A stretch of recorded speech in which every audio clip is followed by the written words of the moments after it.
Alright, it's another week, so let's talk about something else. It's like 5 o'clock in the morning here, so of course I must be a fucking vampire to be making this video. But here we are.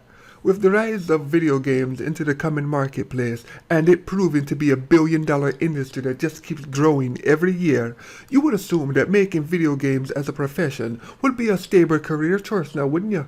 Well, sadly, that just may not be the case, so let's talk about the downside to being a professional video game developer.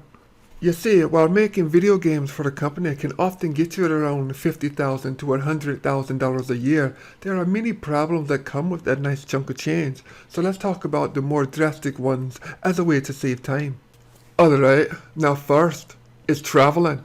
You see, video game studios are not located in a central area. They are spaced out over thousands of miles and sometimes in other freaking countries. So if you get hired by a game developer, then guess what? It's time for you to move. And if you have a family, then they usually move with you, which means leaving your friends behind. And if you have a child, it often means them changing schools and environments. And if you move around every 3 to 4 years, then your child never really has the chance to make the long-term relationships that you may have had. And who knows how that will affect them. They might end up as fucked in the head as I am.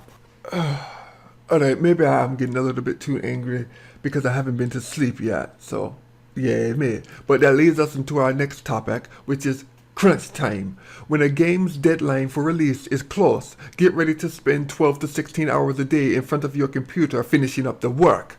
Every single day until the job is done. Have you ever watched a gaming documentary and seen cans of energy drinks in the background of the video as they begin to walk by? Well, there's a reason for that. Those fuckers haven't been to sleep yet. Alright, and the third and final thing is group layoffs. As we all know, business companies can be shady things that only care about their bottom line. Well, not many know this truth as well as a game developer. You see, when a game is finished, or close to being finished, mind you, a lot of companies will just up and fire a lot of their staff. You see, after a game is finished, they usually don't have another project scheduled for them to roll over to, unless it's like a yearly series or something. And you have to understand that firing 10 people can often save the company $1 million or more to show on their quarterly report. That's what they say, we're downsizing or cutting the fat of our company or some shit like that.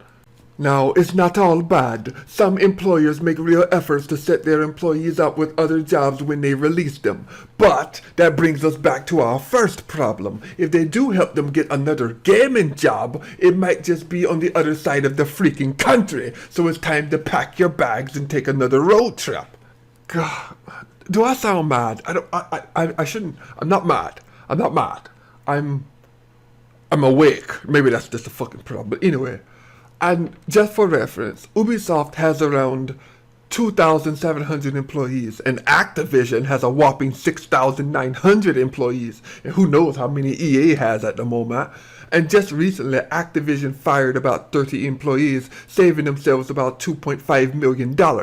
Now imagine if Activision released 1,000 employees, then it would save around somewhere to $80 to $100 million in a year. So that's where all your Call of Duty map pack money is going. Now, is this fair? Of course not. But that's the nature of the business. Not every company treats its employees this way though. There are many you know what? No. Maybe I'll talk about this later if you want. This video has gone on long enough for my shitty channel. You all have a blessed day. There's some information for you if you ever thought about being a game developer.